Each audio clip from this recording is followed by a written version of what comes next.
Hi, welcome to T-Zenism, the channel where you can watch your family members play hockey and watch it all live on YouTube. So we're here with one of the very first teams that I was able to broadcast with, the Junior Beauty League, with Coach Melander. Yeah. Thanks for volunteering. Yeah. Voluntold. Yeah, right? Voluntold is probably a better way to say it. So I just, a couple questions. We're trying to draw some traffic to this YouTube channel so that people will be able to watch the games live. So can you tell us a little bit about Junior Beauty League? What's it all about? Sure. I think when you just think of the Junior Beauty League, it's something for everyone. I think it's a unique group that honestly just brings good families, to the hockey community, and all striving for the same purpose, and just playing hockey, almost an extension of the off season per se.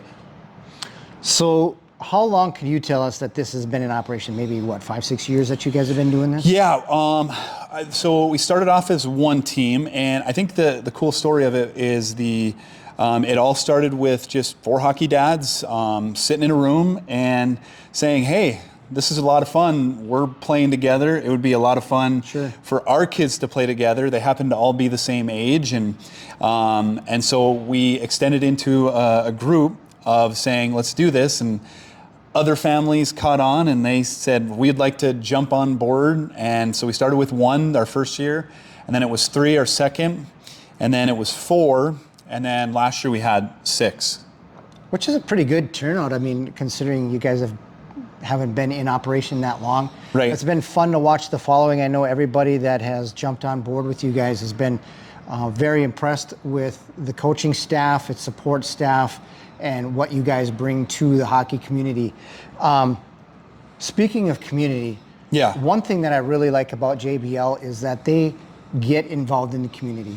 For sure. What are some of the ways that they are able to get involved? So we do run it's all capitalized, hockey operation. And it basically means helping our community through kindness with examples of setting for youth. Now, that sounds like a whole lot of words thrown in together into a mnemonic, but I think it really tells the beautiful thing of what the hockey is. Sometimes the joke that we always say in the locker room between the coaches, staff, or even as we visit is, all roads lead to beer league, and it's so true. It doesn't matter if you played Division I, professional, juniors, you all end up sitting in the same locker room with those same individuals. Hockey is a special and unique sport, and I think it's for multiple reasons. But getting back to the question to be had, your community should be your main support, and I think those are things that we try to support our community because our community supports us. Examples would be we adopted 2 roadways, and we do an annual ditch cleaning for our 6 teams, and it's special. It's special that A, the support we get within our program, but then B, like, we're giving back to the community, and those should be things. If we teach our kids anything in life, is respect, and being a part of a community, being a great teammate, and hopefully some leadership qualities that come in that will be unique to those skaters. Other things we like to do is we like to challenge our skaters and our players to do certain activities throughout our off season or through our program season, I guess you would say. We've done bell ringing at Shields, which is for the Salvation Army. I think those are important things. We've helped at soup kitchens. Even simple things as just shoveling your neighbor's driveway. Just acts of kindness that go a long way, that I think speaks volumes to the development of the character within our locker room. That's the thing I would have to say, is that you guys aren't about just building hockey players. Through the 3 years that I think I've been a part of the program, it's all about building a community, building a family, and building young, good human beings to respect things and to know that they not only play for just the name on the jersey, but they're playing for their community. So whenever they're out, whether it's in Minneapolis or other places to play hockey, they're representing their town. And so they're always the coaching staff, I can tell there's a couple of coaches, they have to look at a couple of kids that are maybe acting up just a little bit, and the kids know, like, are we making the right decision? Yeah. And they instantly kind of change their ways. So I think that's really awesome of how you guys are incorporating the kids into the community, because as being a participant of the Adopt a Highway, when people see a group of kids coming out along the highway, they're all honking, they're waving, and it's a great team building thing. And Right. you know, you see some of the girls picking up some of the things the boys wouldn't pick up. You know, so there's just that common jawing or chirping back and forth that builds a team. And I think the community sees it and they're like, well, hey, these kids are doing it. Maybe we should start doing it. So then it just brings them along, helping out the community. Like maybe that's planting seeds where the kids don't know that they're planting the seeds. Yeah, and as much as we understand they're the youth right now, but they're going to grow up to be our future community members, and that's probably the most important thing that we're doing for this. It's not wins and losses, it's not championships and trophies. It is truly making just good humans, especially when we kind of live in a kind of a unique world that we're in right now. For sure. So with this, obviously you guys, I know when the end of club season starts, you guys are all the way up until preseason starts and into tryouts. You guys are challenging the kids on your team to be better. So what are some of the upcoming events that you guys have that maybe somebody could get involved in? Right. Great question. I think that's one of the things, almost getting back to that first question, like what is the Junior Beauty League? It's not only was the 4 hockey dads that got together, but we also tried to make hockey affordable. Hockey is a very expensive sport, and it can be as expensive as you want it to be. And what it started with was a 4-on-4 league that we ran, and that's one of the programs we run. That's typically in the summer, kind of, I guess we can still call it summer. It's we usually end the first day of school. It typically ends up being the day we land on. And so that was the first thing, that what the JBL is.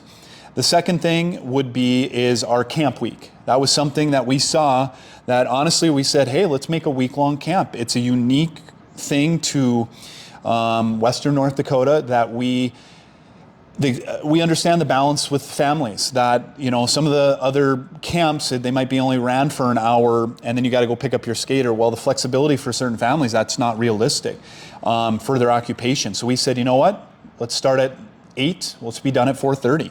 And that was something where we started with having, I think we had 45, 50 our first camp, and then and it's only grown to up to, I think this year we had 90 some campers. And honestly, for me, help out at the camp, I love it because I get to know these kids throughout that whole week on a different level that the coaching doesn't even touch it. I get to see who they are as people and just the great kids we do have in our community. So from there, we do our junior beauty sessions. We're actually having one ran right now for our fall season. All those are just tune-ups. Maybe certain things that with me coaching for my program that maybe I don't have time to work on within my team because I'm doing more practice plans that are in regards to what would be on team structure versus skill. And I think those are things that we work on that other coaches maybe don't have time, whether it's edge control, puck control, more battle type things, and just to kind of give them a different engagement. And then the final thing then would be our travel teams that we talked about. And I feel like we always challenge ourselves to do something new and exciting. And for the first time ever, we're going to be doing our Battle in the Capital 4 Nations tournament that's going to be held here in, I think it's September, I think I'm going to be wrong on the date, but it's in September 12th, I think is what it is off the top of my head. So that's right around the corner. Yes. Do you still have room available, or do you have your teams already picked up? So we are completely full. Completely full. So those, when we see results like that, we know that the hockey community has our support and we're doing the right things. And I've always told everybody that as much as there's other opportunities in other locations, geography-wise, we also have the facilities that are fantastic here. Why do we not, accommodate for our local skaters? And And and quite frankly, we get skaters from everywhere, all the way from, we had campers from Hazen, Jamestown, Dickinson. We have, I think, for Four Nations that are coming over, and so we're getting kind of a good extension and for opportunities, local. Sure, that's really cool to see. And I can tell you one thing from just a camp weekend. My daughter first started, I think she went half days. Yeah. She wasn't too sure about it. Next season, she was all about it. She's like, she couldn't wait to get to it. And just the buzz, when you walk in the building here, the electricity just generated by kids getting their jerseys, kids getting the punch cards for food, and just finding out who's on their team and stuff like that. It's just really awesome to see the energy that you guys bring for the youth in the community.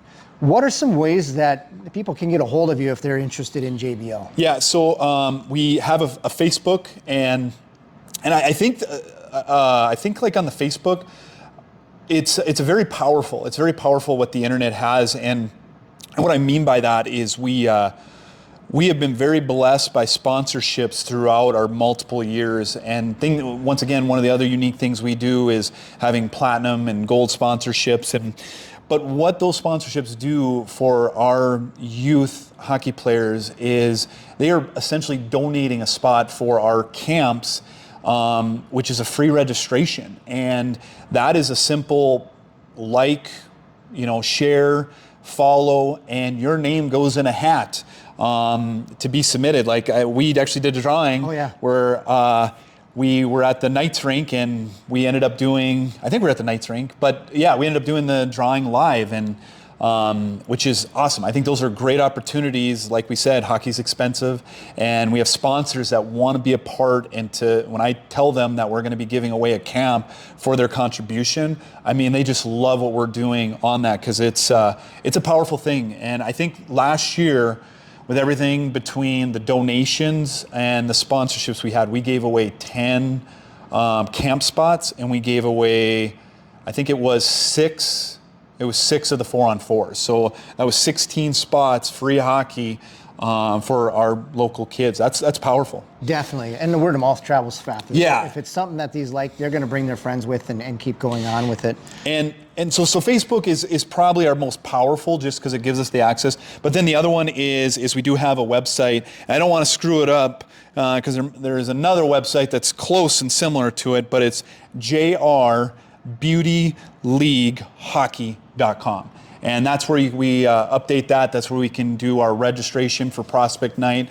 That's a big event that we also have going on in September. And that's where, essentially, I guess we should talk about, that's where we try out for our spring teams. Mm-hmm. And I know it seems silly to be thinking that we're doing tryouts in the fall, when the season felt like it just got done in July, because it did. Right, yes. But the thing is why we have to do them so early, and we're not the only program. It's every Minnesota, other North Dakota programs.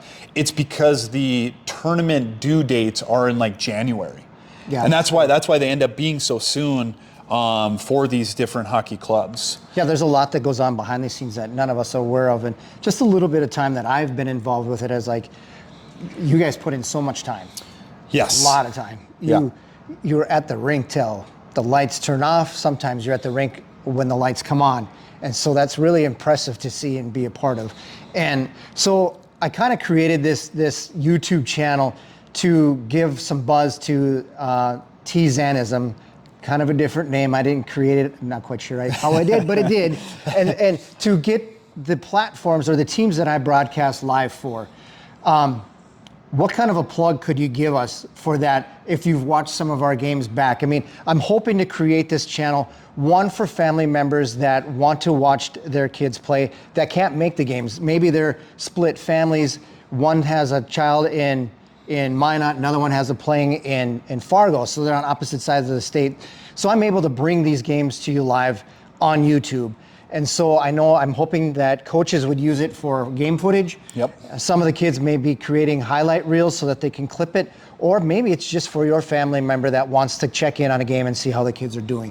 But, through some of the experiences that you've seen, maybe give us a little bit of encouragement for the people that are like, well, I don't know if I really need to watch this. Is it worth it? Yeah, it's worth it. It's obviously there's no charge, and I think Tim hit it right on the head. Is unfortunately I wasn't able to make it on for one of the weekends when we were in the cities, and had to work at my real job. And the beauty of it was, especially with today's technology, is load it up, put it on your phone, stream it to your TV. It's like you're watching a real game. I mean, Tim's call play-by-play is phenomenal. You can't miss out on the dad jokes, and just like the engagement with that, it's one of those things. He hit on some other things on, when we were in Las Vegas, maybe we didn't play one of our best games. We went and we watched film, one period of film, and because there's a lot to be learned on how your player skates as well. Highlight reels. I'd be the first one to say my son loves going back and watching his goals, and that's an exciting thing for him, and I think just the geography separates us, and when geography separates us, and my parents included, they're winter birds, and when they can sit and watch a game, when they're sitting at the pool in Arizona while we're trying to trek through snow and drive on crappy roads up here to get to hockey tournaments, it's a powerful thing. And I think that's important for, family, which is a big part of what we are at the JBL. But then keeping your family also part of our program, which is, it's super awesome. You guys are going to love every second of it. It'll be worth it. So yes, if you can, subscribe, tell your family members to subscribe to this one. The more that we get, the quicker that we can go live with these videos. And I look forward to bringing the games to you live right now, whether it's JBL through the Junior Beauty Leagues, Dakota Warriors, or for Team North Dakota. So with that, we want to thank Coach Melander for being with us and helping us get our first video out there. And we wish you guys best of luck of the season and in club season. And we're signing off. Thank you.